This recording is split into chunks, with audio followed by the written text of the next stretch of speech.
এ তো তোমরা সকলেই জানো যে পুরীর রথযাত্রা উপলক্ষে আমরা পুরীতে সকলে মিলে পাড়ি দিয়েছিলাম রথযাত্রা সেলিব্রেট করব বলে। তো সেখানে অনেকগুলো দিনই কাটিয়েছিলাম, তবে আজকে একটি বিশেষ দিনের ভিডিও আমি তোমাদের সামনে তুলে ধরছি। সেই বিশেষ দিনটা হচ্ছে রথের আগের দিন। দেখতেই পারছো এখানে জগন্নাথ দেবের রথের ট্রায়াল রান চলছে। তবে সেদিন কিন্তু কোনো সাধারণ মানুষ এই রথটাকে টানতে পারে না, শুধু সিআরপিএফ জওয়ানরাই কিন্তু এই রথটাকে টেনে মন্দিরের সামনে নিয়ে যায়। তো এই দুর্লভ কিছু মুহূর্ত মন্দিরের সামনে কাটানোর পরেই আমরা চলে এসেছিলাম বিচে। বিচে একটু আনন্দ করে স্নান টান করে আমরা চলে গিয়েছিলাম দুপুরে খাবার খেতে।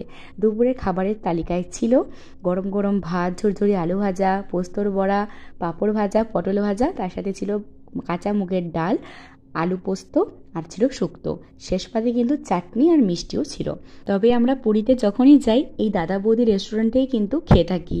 তবে সেদিনকার রান্নাগুলো কিন্তু আমাদের আগের মতো আপ টু দ্য মার্ক লাগেনি। কোনো অজানা কারণেই হোক অথবা রথযাত্রার জন্য বেশি ভিড়ের চাপেই হোক, রান্নাগুলো কিন্তু আপ টু দ্য মার্ক ছিল না।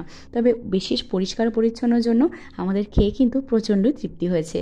খাওয়া দাওয়া করে আমরা পরন্ত বিকেলে চলে গিয়েছিলাম সানসেট দেখতে। পরের দিন আবার ভোর 3টের সময় উঠে রথের দড়িতে দিয়েছিলাম টান। তো কেমন লাগলো আজকে আমার এই প্রথম মিনি ব্লগটা অবশ্যই জানিও কমেন্ট করে। সেদিনটা আমরা এভাবেই সেলিব্রেট করেছিলাম। আজকের মতো বাই।